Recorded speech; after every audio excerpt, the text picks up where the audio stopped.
Welcome to the Spirit of Leadership podcast.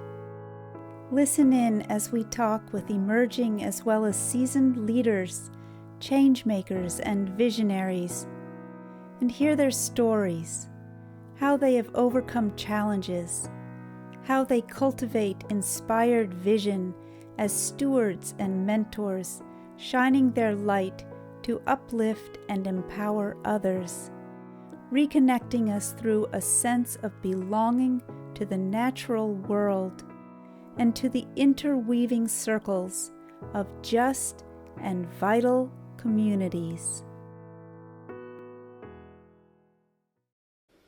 Hello, Roberto. I'm so Hello, happy. everyone. Megan, thank you for having me.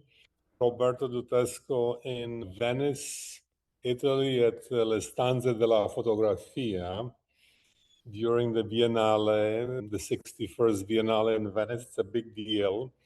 We're just across on Maggiore Island, and we're presenting the Wild Horses of Sable Island, a show which is coming up to an end. It's been here for 3 months now, and presented by IAMWILD Foundation. It brings wilderness onto the island of Venice, which is a bit different than most of the other shows and most of the other exhibits. So I'd be happy to show you a bit around and tell you a bit more about what it does and why we're doing what we're doing. We'd love to have a view of the gallery. And before we start that, can you tell us a bit more about your organization, IAMWILD, and your work with the horses of Sable Island, so we have a context for looking at these beautiful photographs? Sure. So, I come from the fashion world. I do a lot of different things in the past, but about 30 years ago, I discovered the wild horses of Sable Island. And with that discovery of the wild horses of Sable Island, a whole new body of work came into play. We did some films, we did a couple of books. The gallery in New York City became one of the longest running shows there. And through the many conversations of what is next, what are you going to do next, and why you're going to do what you're going to do next, the IAMWILD Foundation came to be what it is today. The IAMWILD Foundation aims to inspire people to look at the world with different eyes. So that's the first thing, to observe it, to contemplate it, to love it, but to love the world around all a bit more. And if that happens in that order, then perhaps conservation is a result of it. So our mission statement with IAMWILD and my journey in life as a photographer is to very much just inspire people to look at the world with different eyes. That's kind of it.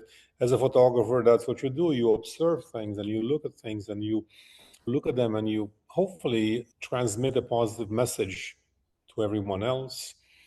So the act of the observation can take you into a contemplation of what it is, into a contemplation and the development of even of love towards that subject of desire, which in this case is wild horses. So if you're doing all that stuff, conservation just becomes a natural thing into the future. So that's how the IAMWILD Foundation has worked up to now, and that's how it's working into the future. Yeah, beautiful. It's such a inspiring process that you've been through your whole life, following that feeling of the beauty and the wildness and the connection through providing people with that experience, and yet keeping the island wild. Yeah, the island became a national park, partly because of the documentation. In the early 90s, very few people have heard about Sable Island, even less before that. What Sable Island is known for: 500 shipwrecks, 500 wild horses in the past 500 years of history. So when I discovered the island, it was very difficult to even get there. It took me 4 years to get a permission to get there. It became a whole project onto its own. And then opening the gallery in New York City has had its own purpose, was to bring wilderness into New York and to present it in a way that was not available to anyone. Very few people are in the front of a horse to start with, and even fewer will even end up seeing a wild horse. And over time, because of all the people coming into the gallery asking all kinds of questions, and because of the support of various organizations at large, different foundations, we raise a lot of money. We build kindergartens. We've been supporting the veterans and through Brave Hearts. So over the many years, we raised quite a lot of money. I'm talking about millions of dollars for various organizations with the work in support of others. So here's a place off the coast of Nova Scotia in the middle of the Atlantic, creating a lot of good for other people. So that's the inspiration. It's a very simple journey. Nevertheless, it takes a lot of effort, a lot of passion, a lot of courage, and a lot of determination, because in order for these particular images to arrive to where they are at, even here in Venice, in Italy, there's a whole kind of who's handling all this stuff? How do they arrive here? Who's paying for it all? So it's a much larger conversation that, and a contemplation and determination to make these events happen. Over the many years, we've had hundreds of events that I've been supporting in various ways. Yes, thank you for giving us that background and bringing that experience of being with the wild horses to people in places that they might never have had any contact with, even horses or wild horses. And what have you found? What are people's reactions? What are some of the responses you've witnessed? What I can tell you is this, that here in Venice, just like in New York City Gallery or any other gallery in the world where we presented all these works, there's a lot of emotion, there's a lot of wow, and a lot of impact from a psychological perspective. Many people cry in front of the images without knowing why. So there's something very specific that these images trigger in front of people. And I feel that they allow people to be who they are, to shed the emotion. We know that equine therapy works on a global scale, and we know that gigantic images can have a significant impact on the human psyche.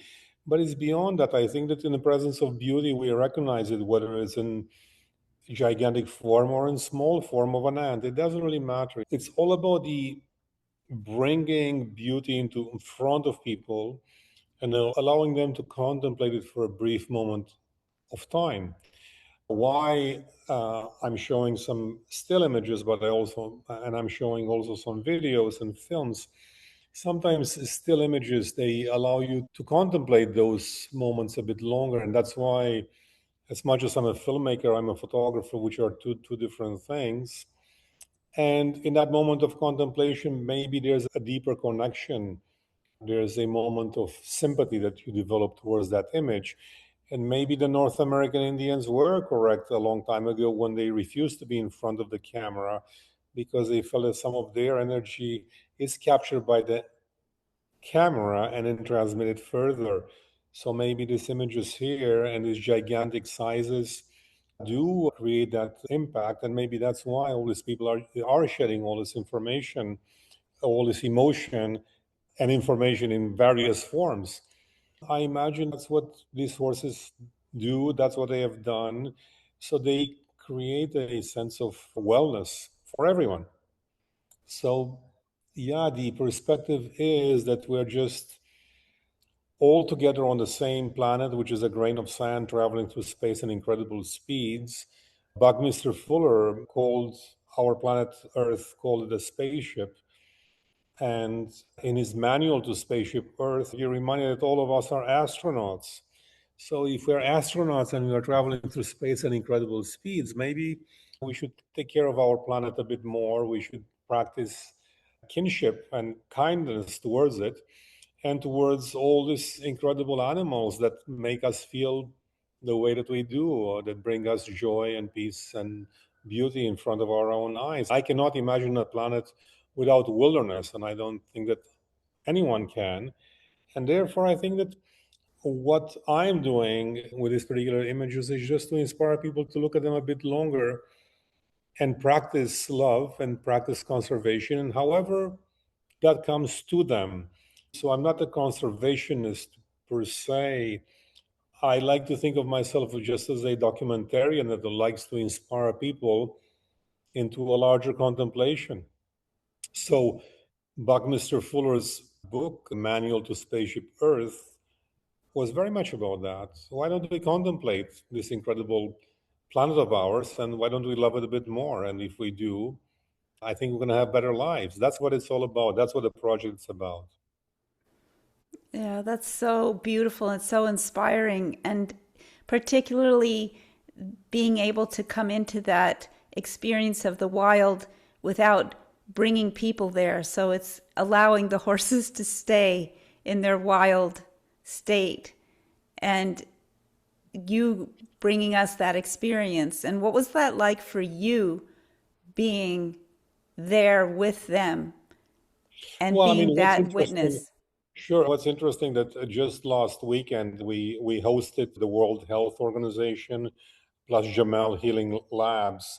So basically, here's art in the context of the human psyche and wellness and what art does at large.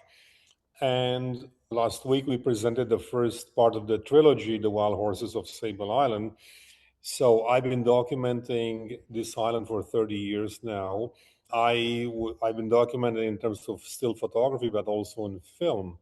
So I have 500 hours of footage of film. So you can imagine that if you're watching it for 24 hours per day, it'll take you quite a few days to watch all the footage that I have shot.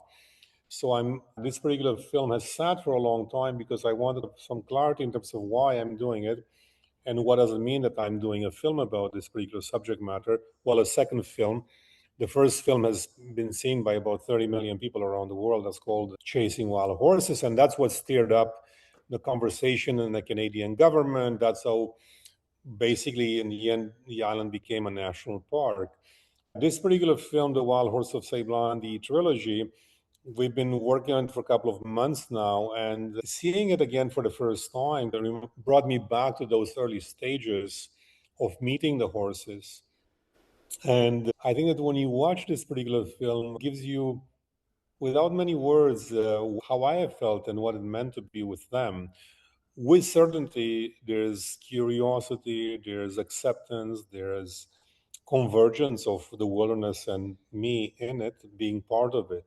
What I like to encourage everyone to think of wilderness is not something that's exterior. And I like to encourage everyone to think of in terms of wilderness being us being part of it, you know. And if you're part of wilderness, then maybe you protect it a bit more, you care a bit more for it, and you reintegrate yourself into it. So the IAMWILD Foundation proposes that kind of reintegration of humanity into nature.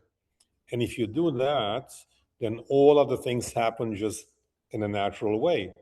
So instead of telling anyone what they've done right or wrong or anything else, in that moment of contemplation and acknowledgement, there's a wilderness in front of my eyes.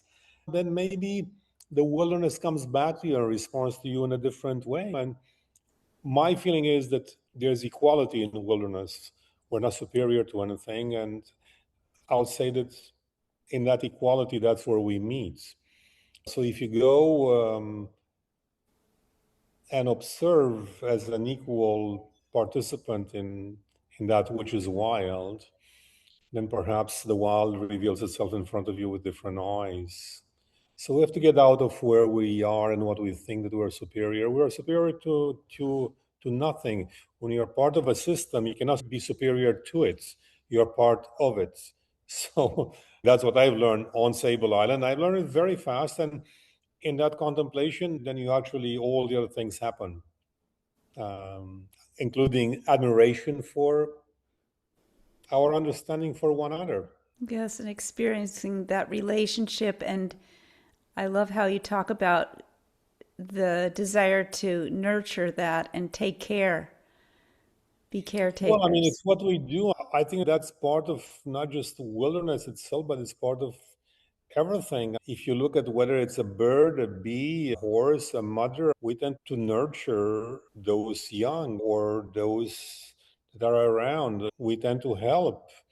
So I think that the humanity is more inclined to do that than create damage, even though the system and what has happened up to now has not always been for the benefit of all. But I think that it's possible to create a new system in which basically we reintegrate ourselves into it for the benefit of all astronauts traveling on one spaceship called Earth. Yes, beautiful. So we're seeing behind you some of the images. Do you like to show us? Shall I give you a tour of the exhibit? Yes, please. And it's All just right. amazing to think you're there in Venice, Yeah. bringing horses, wild horses, to Venice. So I'll just show you. So first of all, we call the horse in many ways. So there's many ways to call the wild horse, right? So it's not just one. You walk in and you're encountering a real life horse, massive. You walk in, there's some words. Here's a baby. So this image is really massive. I mean, they're like whatever, 80 by 120, you know. You walk around the room. There's a film playing. Here's a couple of images, right? Some more words. Here's the island. That's where everything is happening, all the shipwrecks. That's the island. And I did make a drawing of Venice, where I'm at, right here, right? And then across the ocean, here's the Titanic shipwreck, right here. Here's Sable Island, right? Halifax, New York City, Miami below. So I made a drawing of this particular world of ours, and that's how everything started. You walk in and you're confronted by magic, as you can see it. The IAMWILD Foundation tells you a bit about it and a few other things. And then there are some larger images, as you can see. Here's Love Bites, here's Tenderness, and then you have Love, and then you have I Am. They're just different moments, different moments. So I don't name the horses or the images, but I thought at the beginning of time, as we know, there's Eve, right? So there's Eve. And then she's looking at Adam across. Here's an image called Generations. Many horses, as you can see them just being in front of a young horse, to be on this side and the family behind is magical. Something on the wall to remind everybody that Sable Island, Canada, 3.3 feet above sea level. Venice, Italy, 3.53 feet above sea level. New York City, right here, not much higher, 8 feet above sea level. So the reason I'm mentioning all this stuff, because it's about fragility, it's about love, it's about understanding who are we in the context of our world and what do we do about it. Here's Western Run, Captain, Play, some other images here. And then on the wall, of course, another video, another gigantic image in the background. And then here, I'm presenting basically what the project is about. I'm presenting the IAMWILD Foundation, Art and Beauty Can Save the World. It's the idea that the environment is key to our children's future. And I often talk about it, that less than 3% of the money that's being given to conservation goes towards the environment. So you have a planetary system that gives you everything and you give it very little back. So maybe we should just give more. That's kind of it. This is about how do we move, touch, and inspire people across the world? How do we spark positive action? A bunch of different images of different shows on a global scale. I talk a bit about the museum and the fact that, yes, we have started to actually build it. Inside is going to be an immersive experience. So we've been designing this particular museum. It's been in the making for a few years. And this is very much about the wild horses of Sable Island, but then it's not just about me. So the idea is that I like to bring other people into the conversation. And those people will actually be able to contribute beyond me and beyond who I am as a photographer, Roberto Dutesco, and my wild horses, but they will be able to create something else. So the bottom museum here is designed by somebody from Milan, but then the top, it's an architectural kind of creation with my friend Stefan Al, who is in Philadelphia in charge of the city planning. He designed the tallest building in the world before Burj Khalifa. And this is very much a different concept in which basically I bring the planetary scale, I bring different ideas and thoughts, and then it's a different environment that I'm showing on the wall, and I'm not talking much about it because that's a conversation onto itself. But the point of it is that can we be inspired to create something, a cathedral for the wilderness and for all that is wild, and to bring all kinds of artists and conversations into a place that doesn't exist? I mean, we have a United Nations, one that's in New York City, but we don't have a United Nations for the wild. So what I'm proposing here in the background is really to create a United Nations for the wild, us being part of it. And if we do that on one continent, then we can do it on a few different continents, and then wilderness can actually finally fall back asleep and be at peace with everything. And that's what it's about. There's an easiness to the project. It doesn't mean that it will not require incredible amounts of money, effort, time, and everything else. But the point of the conversation is that it's doable. If you think about the money that's being spent in various ways across, well, cultures, spending a few $1 billion for planetary conservation, I don't think it's a lot.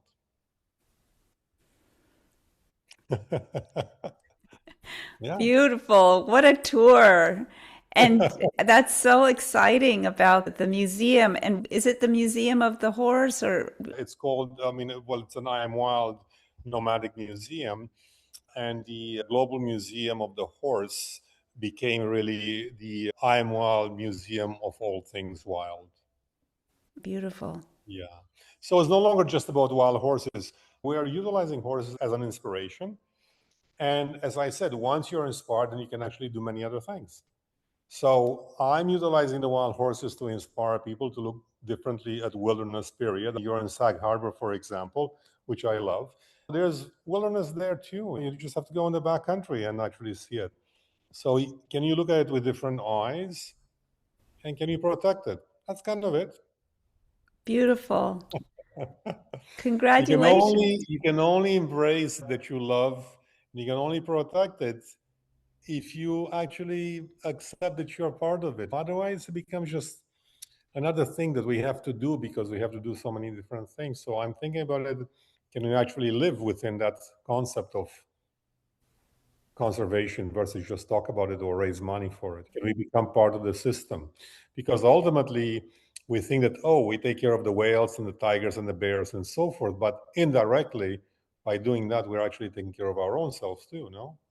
Yes. If you're part of the system, you are taking care of yourself, your friends, your children, and so forth. So that's kind of the scope and scale that I've been dreaming about and thinking about. It's 30 years of work. I mean, they're not new concepts. They are concepts that I've arrived at through the many conversations that have happened in New York City or in many other shows around the world in various ways. So yeah, being here in Venice is magical. And I can tell you one thing, that we have a sign-in book, which is amazing because hundreds of people have written that book. And the downpour of emotion that they have actually portrayed is just beyond words. And from curators of great museums to just young children, they come here, and what the show offers them, it's a unique view, very different than what a Biennale is, which is Biennale, it's in minor keys. It's supposed to be about the smallness of life, in life, about the blades of grass and the ripples in the water and the leaves and the bees, you know.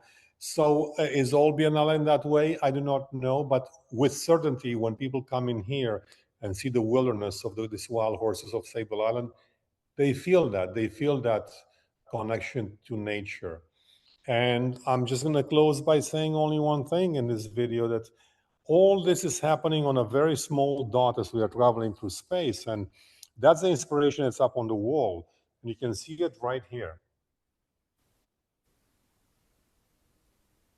Some years ago, in February 1990, Voyager, at an incredible amount of energy, turned around one more time towards planet Earth. And that's an actual shot, picture, 0.12 pixels in size on that screen. So that's us in space as Voyager was about to exit the solar system. So all these things that are happening, all this greatness, importance or unimportance is taking place on this small dot in space, a grain of sand. And it's very much just like Sable Island is a grain of sand in the midst of an ocean full of souls, as I call it. It's the magic of life. And I think that when you take a moment to ponder all those questions, maybe you look at everything with different eyes and you get inspired to share all those things to other people and make them fall in love with everything around them. That's my mission. Gorgeous, gorgeous. Thank you so That's much. why I am wild. I am wild and we are wild together. There you go. Very Yes. And how can people find out more? IAMWILD.org. You can send a note to hello@IAMWILD.org and tell me what you think. Tell me what inspires you. We're also going to be doing a magazine, and why I Am Wild is basically it's the continuous theme. Because if you actually ponder and you respond by thinking about that question, why am I wild? Then actually that brings you, reintegrates you into nature, whether you like it or not, because it makes you ponder. Actually, when you think about it, you are part of it and not apart from it. So Yes. why I Am Wild encourages you to just be who you are. Excellent. And is that an online magazine or a print magazine too? We're just, funny enough, I just did an interview yesterday with somebody in Milan. We've been working for a bunch of different months on it now. I like to have it to be on a hard copy, but also as an online. Not everybody can have access to a printed version. I think that online magazines can reach out to various people on a global scale. It's so much easier. Nevertheless, I love the physicality of a print version because it provides contemplation online. You can flip through.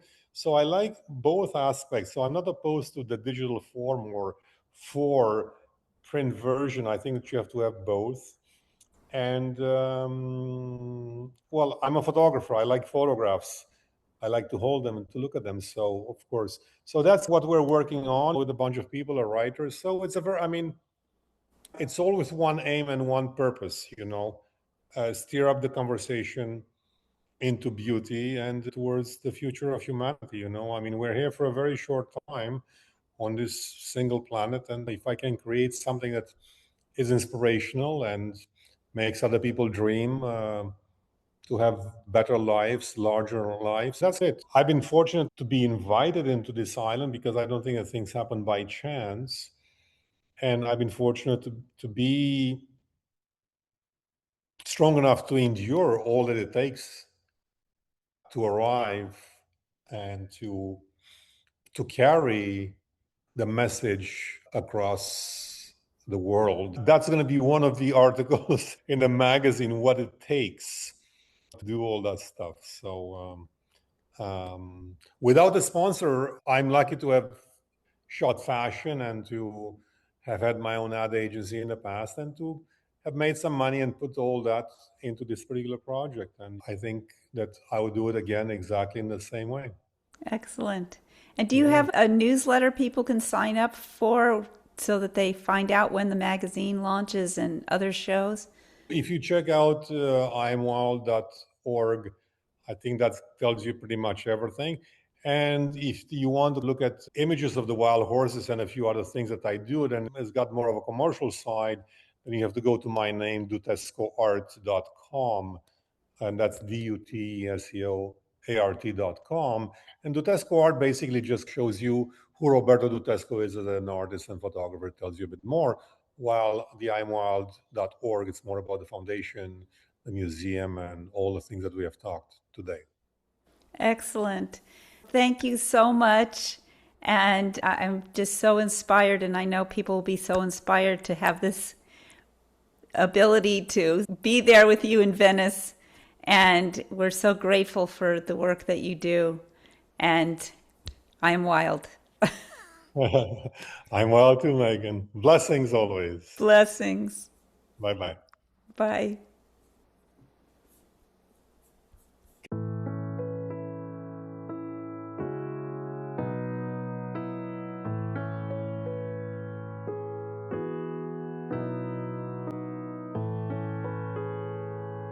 Spirit of leadership,